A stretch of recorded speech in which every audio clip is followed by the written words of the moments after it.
We are in the full swing of election season, so let's talk voting. And sorry for anyone who can hear my dog in the background. Excited about today's episode. We are joined now by Alexandra Harris. She's the executive director of the Andrew Goodman Foundation, a nonprofit aimed at increasing minority and youth voter participation. As always, Jen Rogers and Sibyl Marcellus are here for today's conversation. Alex, thank you so much for joining us today. I don't think too many people know, but your organization was founded in the civil rights era, named after Andy Goodman, an activist who traveled to Mississippi to help Blacks register to vote. His murder by the KKK, of course, was then memorialized in the film Mississippi Burning. Wondering for you, today, now in 2020, President Trump's campaign is mobilizing poll watchers, which for many bring to mind that dark history of voter intimidation. It was rampant for decades until a decree, a 1982 decree, prevented Republicans from using voter suppression tactics. That is, of course, until that decree recently expired. Wondering, as we are now less than a month away from elections, if you think that dark history of voter intimidation could be repeated again in this election.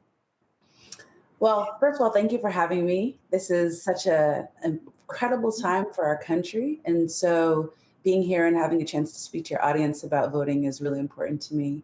And your question is really important. I can't predict the future. I have no idea what's going to happen, but if history is any indication and what we've seen over the primaries and all the elections before, I anticipate that voters should be prepared to walk boldly into their precinct if they intend to vote in person, and to also prepare to vote by mail in the most effective way that they can. We're telling people that if they intend to vote by mail, that they should absolutely follow up and make sure that their ballot was received.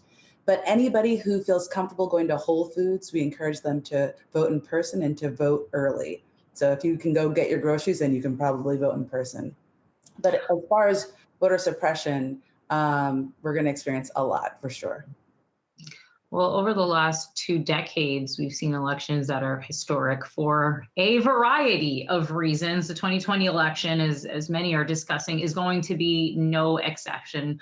I myself, and I know a lot of my friends, we're all operating in this echo chamber where it seems, at least on social media, on Facebook, Twitter, et cetera, that everyone is getting mobilized. All my Black friends are registering their family members to vote. My Black relatives are all out there getting ready to vote. I feel as if I am in a moment where voter turnout could be historic, but I know that the echo chamber isn't necessarily reality. And this is something that you're dealing with on the ground, trying to get not just minorities to vote, but also younger people to vote. These are 2 groups that historically have low voter turnout.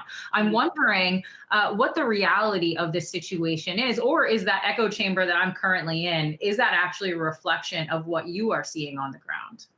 Yes, we are seeing that. Students are fired up. They're ready to go out and vote. We're hearing just a groundswell of excitement about voting. Certainly people are upset about what's happening with COVID, what's happening with the movement in general. And so people are kind of toiling between, do I go to the streets or do I vote? And we're telling people yes and.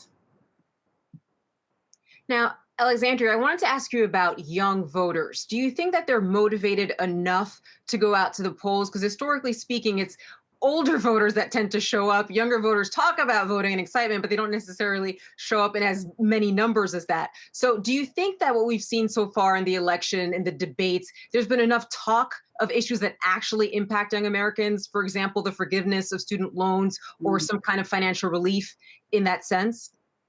I think so. We've seen between 2014 and 2018, the largest growth in the voter population has been among young people. So certainly young people do care.